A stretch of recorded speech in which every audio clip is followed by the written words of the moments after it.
ada suatu masalah datang ke kita, entah itu obrolan, entah gosip, maka sifatnya netral, tergantung kita. Nah, udah nyaranin Kasum tuh buat melihatnya dari Sisi ironi. sisi ironinya, maka kita akan ada simpati di situ. Iya. Tapi kalau seandainya kita orang yang, ini bukan menyalahkan ya, tapi ini adalah kebiasaan masyarakat ya. Iya.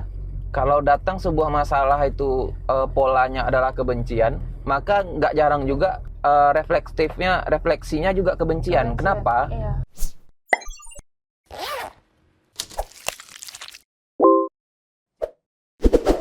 Jadi sebenarnya saya dan Jihan Iya. itu jarang ngobrol di Rumah. Karena kalau di rumah kerja. ayahnya kerja. Yes, pintar. Apa? Kerja bakti. Kerja kan ya? bakti.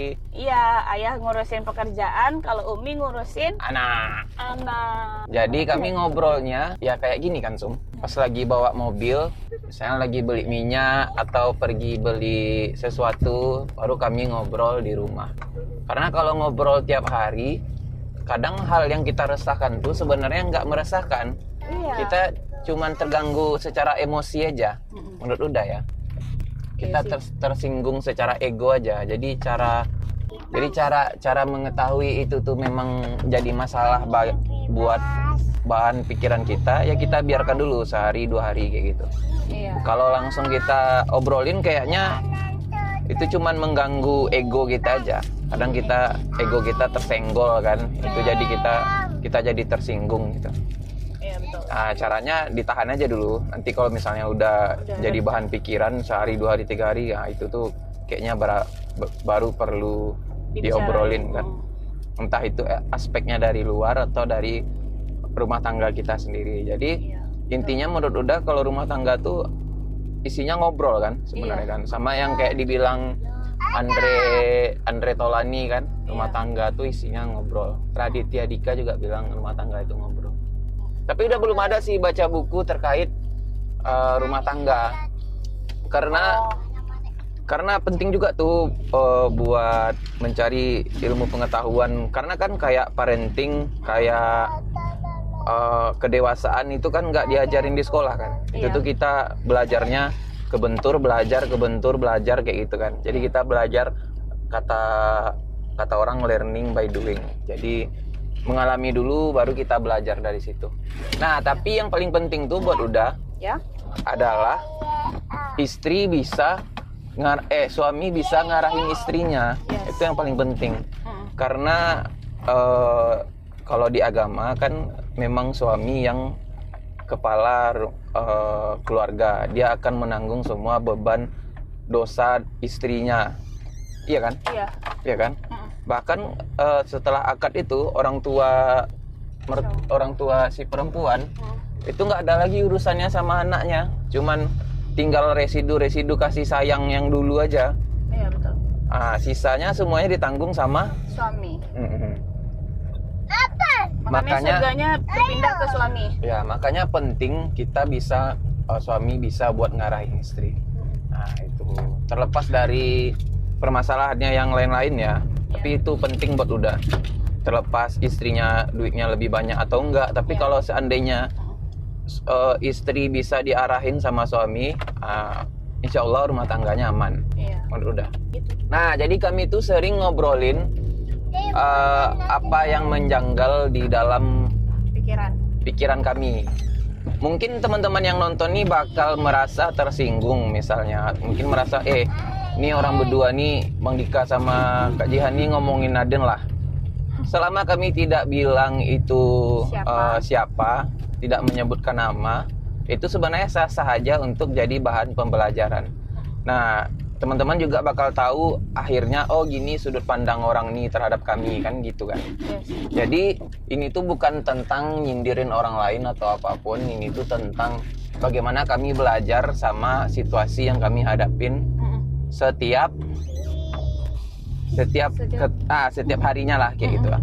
Jadi sesi ini adalah Kasum nanyain ke Uda, nanti Uda tanggapin setuju atau nggak setuju. Sama juga kayak Uda punya persoalan, nanti Uda kasih tahu ke Kasum setuju atau nggak setuju.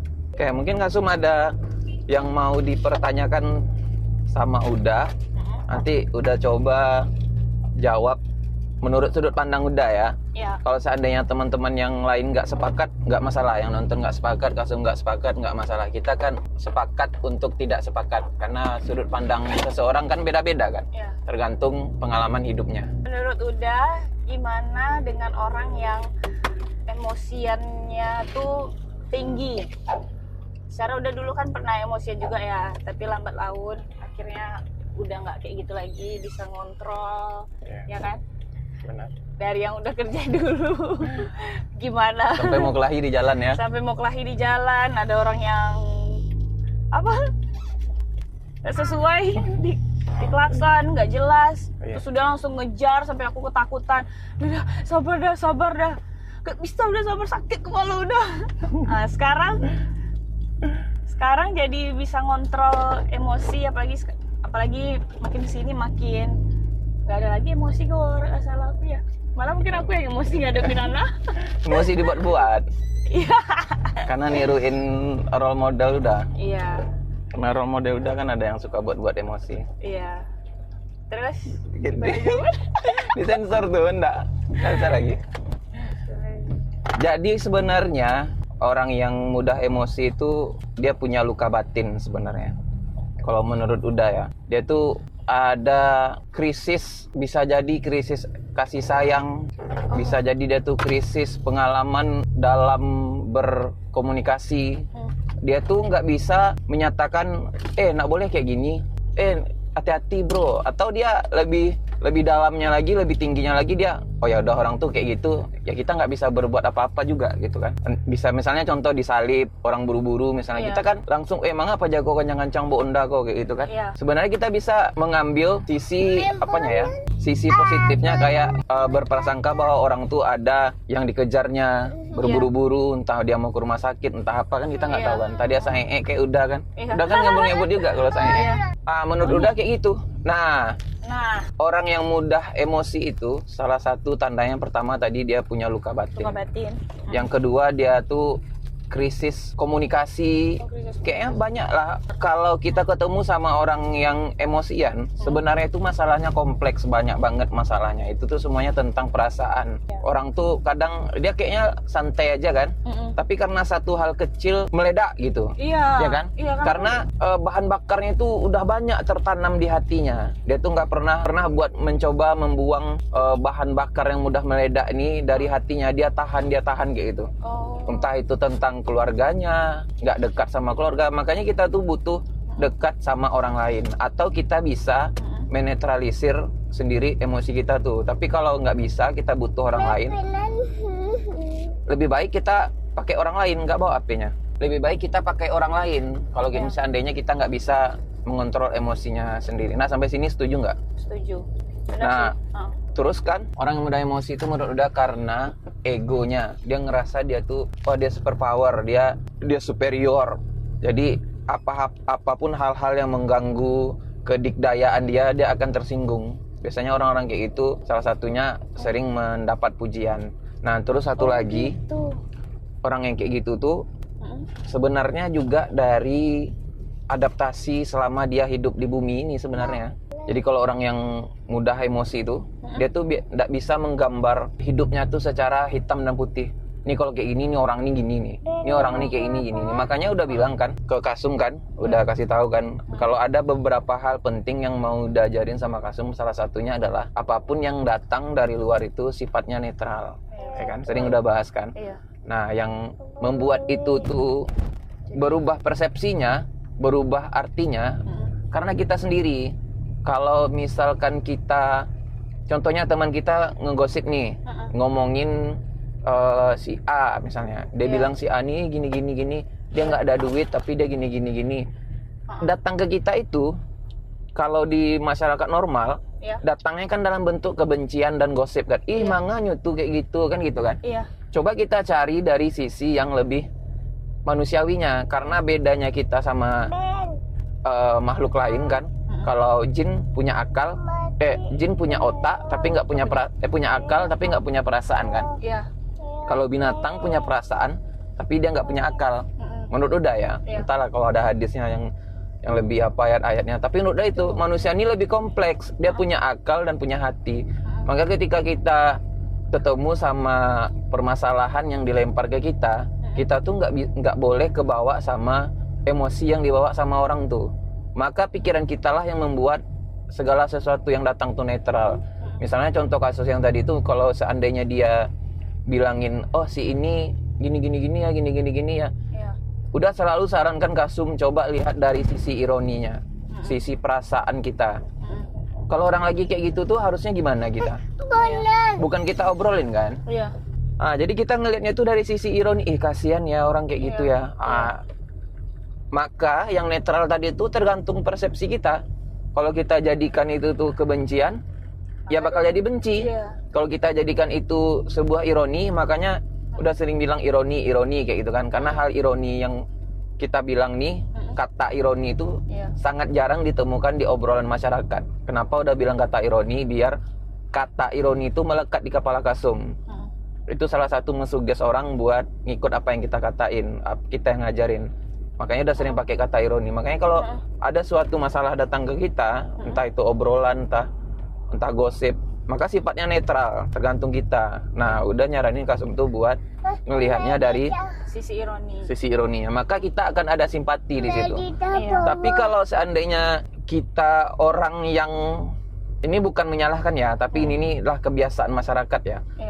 Kalau datang sebuah masalah itu polanya adalah kebencian, maka nggak jarang juga refleksinya juga kebencian. Kenapa? Karena hati kita itu udah terbiasa sama rasa benci. Kita sudah biasa membenci orang lain, kita udah biasa nggak suka sama orang lain. Udah bahkan berulang kali di kehidupan kita yang panjang nih. Kasum kan ngelihat kan bagaimana udah dengan keterbatasan uang, dengan keterbatasan anggaran, kita nampung orang nih, ya kan? Ketika udah nampung orang tuh udah ngelihatnya ironi. Nih ironi udah harus bantu walaupun udah nggak ada uang misalnya kan. Sebisa udah inilah mau ngopi di rumah biar teman-teman, biar orang tersebut nggak ngeluarin uang karena dia ada tujuan finansial misalnya kan. Ya udah ngopi di rumah biar udah yang habis gitu. Karena udah mau bantu, udah mau memposisikan diri udah tuh sebagai, kalau seandainya seseorang dalam kesulitan, kalau udah nggak bisa bantu udah diam. Itu tipe udah kan. Kalau udah nggak bisa bantu udah diam. Tapi kalau udah bisa bantu, udah bantu seminimal mungkin. Kehadiran itu entah secara finansial, entah secara doa, entah entah buat diam aja. Iya kan? Nah, jadi menurut udah kayak gitu. Orang yang mudah emosi, panjang penjelasannya guys. Emosi jadi, baru tuh. Jadi menurut udah orang yang mudah emosi itu sebenarnya dia tuh punya yang paling punya luka batin. Salah satu penyebabnya nggak dekat sama ibu ya juga. Oh, nggak dekat sama ibu ya? Iya, nggak dekat sama ibu ya juga. Oh, makanya dia. Iya, karena gini. Kalau kita dekat sama ayah, kita diajarin kebijaksanaan. Bagi laki-laki ya, kita diajarin kebijaksanaan harusnya ya. Kalau kita dekat sama ibu, kita akan diajarkan kasih sayang. Karena satu-satunya kelebihan ibu ya kasih sayang. Jadi kalau kita bisa lihat seseorang itu emosional, biasanya kurang dekat sama ibu. Karena udah kan di rumah kan cuman punya emak kan. Kebijaksanaan dari mana udah dapatnya? Udah dapatnya dari Bang Ad. Bang Ad selalu cerita kayak gini kan.